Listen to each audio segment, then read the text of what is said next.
조용한 기도로 6월 7일 새벽 예배를 시작하도록 하겠습니다.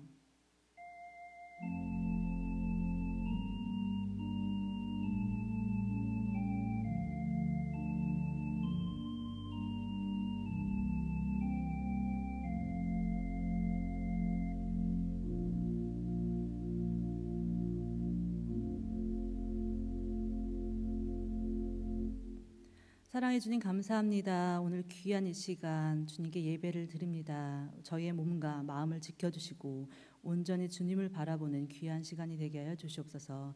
하나님, 이 예배를 통해서 주님 안에 거하게 하시고 그 안에서 참 평안을 얻을 수 있는 우리 모두가 되게 하여 주시옵소서. 저희 안에 있는 걱정과 불안을 내려놓고 온전히 주님 안에서 참 자유와 참 평안을 얻는 시간이 되게 하여 주시옵소서. 이 예배 속에서 온전히 주님만 바라보게 하시고 주님 홀로 영광 받으시기를 원합니다. 예수님의 이름으로 기도드렸습니다. 아멘. 우리 다 같이 찬송가 288장 찬양하겠습니다.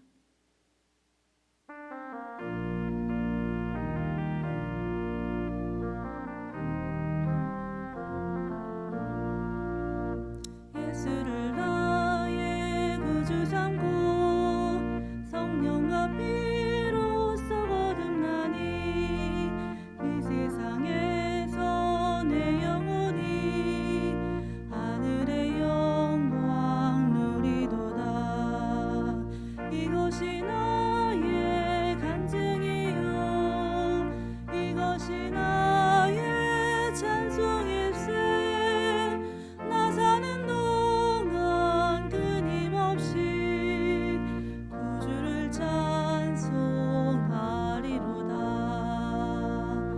온전히 주께 맡긴 내 영 사랑의 음성을 듣는 중에 천사들 왕래하는 것과 하늘의 영광 보리로다.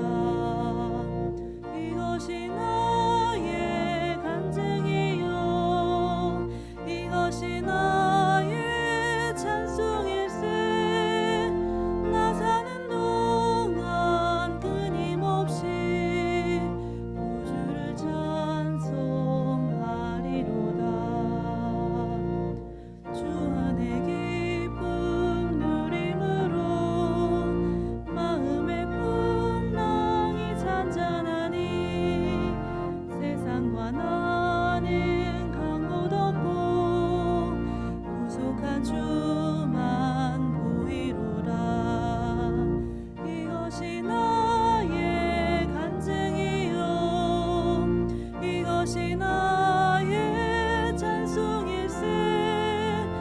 나 사는 동안 끊임없이 구주를 찬송하리로다.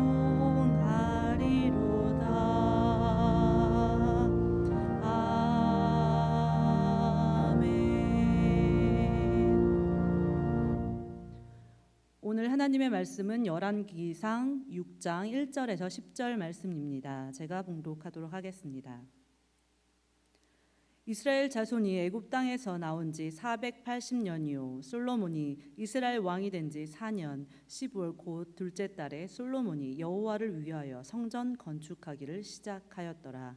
솔로몬 왕이 여호와를 위하여 건축한 성전은 길이가 60규빗이요 너비가 20규빗이요 높이가 30규빗이며 성전의 성소와 앞 주랑의 길이는 성전의 너비와 같이 20규빗이요 그 너비는 성전 앞에서부터 10규빗이며 성전을 위하여 창틀 있는 북박이 창문을 내고 또 성전의 벽 곧 성소와 지성소의 벽을 연접하여 돌아가며 다락들을 건축하되 다락마다 돌아가며 골방들을 만들었으니 하층 다락의 너비는 5규빗이요 중층 다락의 너비는 6규빗이요 셋째 층 다락의 너비는 7규빗이라.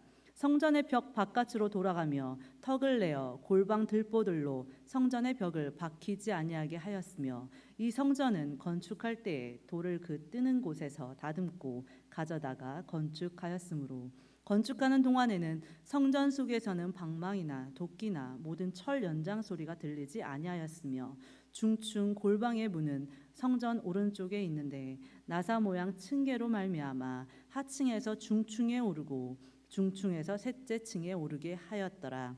성전의 건축을 마치니라. 그 성전은 백향목 석가래와 널판으로 덮였고 또 온 성전으로 돌아가며 높이가 5규빗 되는 다락방을 건축하되 백향목 들보로 성전에 영접하게 하였더라. 이는 하나님의 말씀입니다.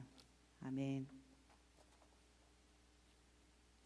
여전히 진행 중인 코로나로 인해서 우리의 일상들은 많이 변화가 되었습니다. 많은 사람들이 백신을 맞고 코로나 이전으로 돌아가려는 움직임을 여기저기서 보이고 있지만 완전히 코로나 이전으로 우리의 일상이 돌아갈 수 있을까에 대한 의문이 들기도 합니다.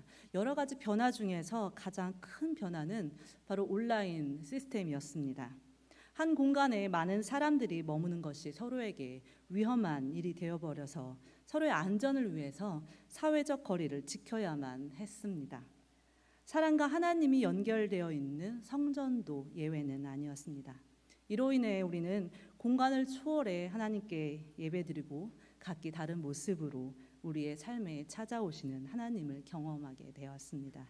우리가 서 있는 그곳에서 우리는 하나님의 은혜를 다른 방법으로 경험하는 시간이 되기도 하였습니다. 그러나 이와 동시에 성전에 대한 갈망도 커졌습니다. 함께 성도들과 예배 드릴 수 있는 성전, 함께 밥을 나누는 친교실, 서로의 삶에 함께 웃고 울며 서로를 위로했던 라비에서의 반가운 만남에 대한 갈망도 커졌습니다. 이렇듯 성전은 우리가 하나님과 연결되는 곳이며 우리의 이웃들과 성도들과 연결되는 곳이기도 합니다. 물리적으로, 정신적으로, 영적인 것이 한데 어우러져 하나님을 깊이 만날 수 있는 곳이 바로 이곳 성전입니다. 오늘 우리가 함께 나눈 말씀은 솔로몬의 성전 건축 이야기입니다. 솔로몬은 아버지 다윗의 평생 수건 사업이었던 성전 건축을 시작하게 됩니다. 아버지의 유언을 받아들여 아주 정교하고 화려하게 성전을 짓기 시작합니다. 이러한 성전 건축은 이스라엘 자손이 출애굽하여 애굽 땅에서 나온 지 480년이자 솔로몬이 이스라엘의 왕이 된 지 4년에 시작되었습니다. 열왕기 저자는 성전 건축의 시작을 알리면서 이러한 이스라엘 백성의 출애굽에 대한 시대적 배경을 연결시켰습니다. 왜냐하면 이스라엘 백성들이 출애굽한 이후 광야에서 성막을 지은 이유는 애굽의 노예 생활에서 해방되어 하나님을 섬기는 거룩한 백성이 되었다는 표시이기도 했기 때문입니다. 그래서 이 성막은 하나님께서 우리 가운데 살아 계시며 또 우리를 통하여 역사하신다는 믿음의 고백이자 하나님의 은혜를 체험하고 기억하는 곳이었습니다. 따라서 첫 구절에 나온 출애굽 연도에 대한 언급은 솔로몬의 성전은 광야에서 이동할 때마다 여기저기 지어졌었던 이스라엘 백성들의 성막의 기능을 고스란히 이어받았음을 의미하기도 합니다. 1절에 솔로몬이 여호와를 위하여 성전 건축하기를 시작하였더라라고 말합니다. 그렇다면 하나님을 위하여 혹은 하나님께서 세우려는 참 성전은 무엇일까요? 그것은 아마도 겉이 화려한 최신식의 건축 자재로 만들어진 건물을 의미하는 성전은 아닐 것입니다. 우리는 흔히 성전이라 함은 교회 건물을 떠올립니다. 그리고 우리의 삶은 건물로 만들어 온 성전 안에서만 거룩한 척을 하며 살 때가 참 많습니다.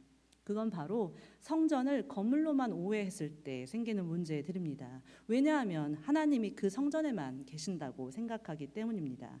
광야에서 매번 이동하면서 이리저리 옮겨 다니던 성전이 한 곳에 고정이 되자 사람들은 하나님은 고정된 성전 안에만 계시고 우리가 살고 있는 삶의 자리에는 하나님이 안 계시는 것처럼 행동할 때가 참 많이 있었습니다.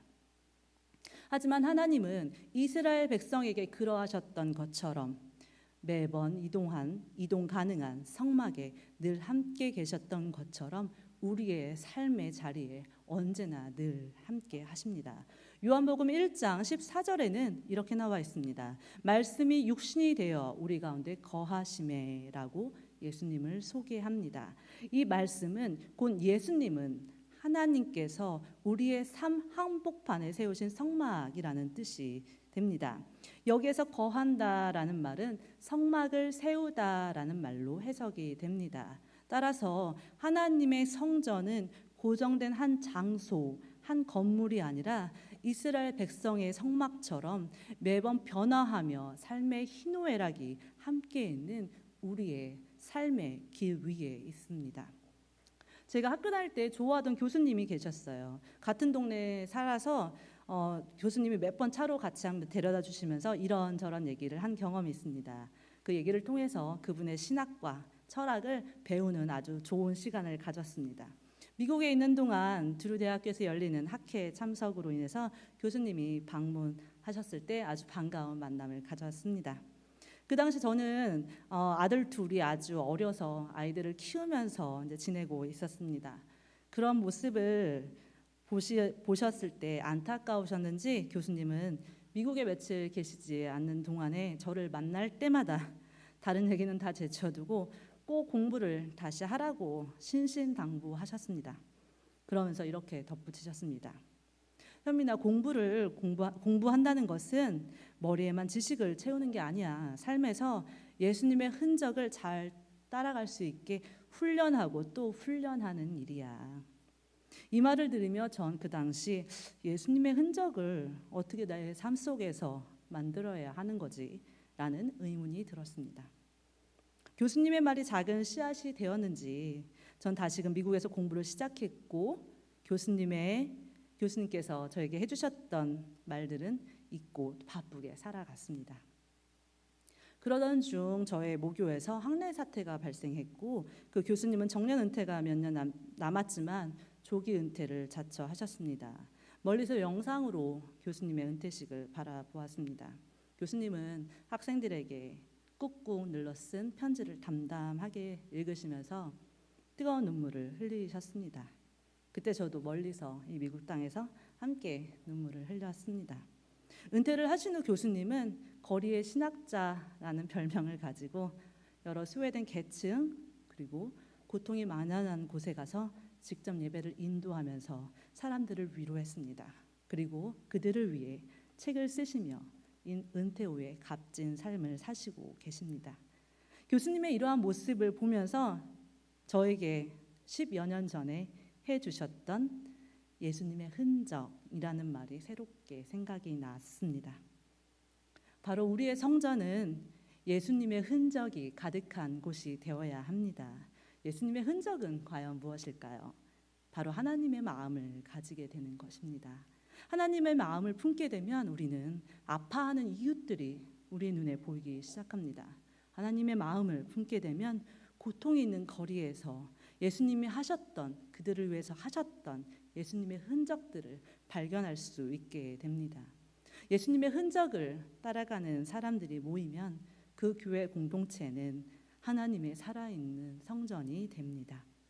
하나님이 세우시는 그 성전은 멀리 있지 않습니다. 우리가 매일 다니는 그 길 위에 있습니다. 또한 그 길 위에 함께 걸어가고 있는 우리의 이웃들과의 관계 속에 있습니다. 성전을 우리의 삶 속에 세운다는 것은 우리가 살고 있는 땅 위에 하늘의 뜻을 두는 것입니다. 따라서 참 성전은 하나님의 뜻과 우리의 뜻이 그리고 예수님의 흔적이 연결되는 우리의 삶의 길 위, 지금 바로 이곳입니다. 우리가 지금 서 있는 이곳에서 옆에서 함께 걸어가고 있는 이웃들과 함께 예수님의 삶의 흔적들을 잘 따라가시기를 바랍니다. 예수님의 흔적을 따라가다 보면 어느새 우리 안에 하나님의 성전이 가득하게 될 것입니다. 광야에서 이스라엘 백성 한 사람 한 사람을 만나 주셨던 하나님께서 뉴저지 연합교회 성도님들 한 분 한 분을 만나 주시고 그 한 몸을 귀한 성전으로 세워 주시길 간절히 기도하겠습니다. 아무리 현실이 척박하고 가시밭길을 걷는다 해도 우리의 삶의 자리에서 기도의 재단을 쌓으시고 우리의 이웃들에게 손 내밀시면서 하나님께서 우리에게 허락하시는 귀한 성전들을 잘 가꾸시기를 진심으로 기도하겠습니다. 우리 잠시 기도하겠습니다. 우리의 삶의 길 위에 하나님의 성전을 세우게 하여 주시옵소서. 하나님의 마음으로 우리의 이웃들을 바라보게 하시고 그 이웃들과 더불어 하나님의 성전을 우리의 삶 속에 경험하며 살아가게 하여 주시옵소서라고 우리 잠시 묵상으로 기도하겠습니다.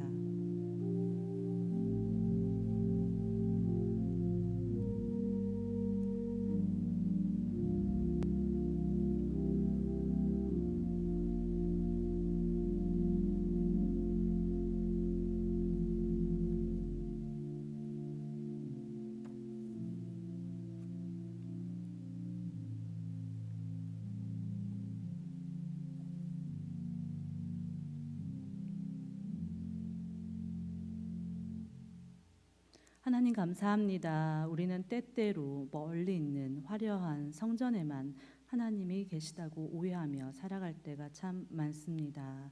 우리의 삶 속에 거룩한 성전이 세워지게 하시고 그 성전 안에서 하나님의 뜻을 헤아릴 수 있는 우리 모두가 되게 하여 주시옵소서. 주님의 성전에서 고통 속에 있는 이웃들의 손을 잡고 함께 우리의 삶의 길을 걸어가게 하여 주시옵소서.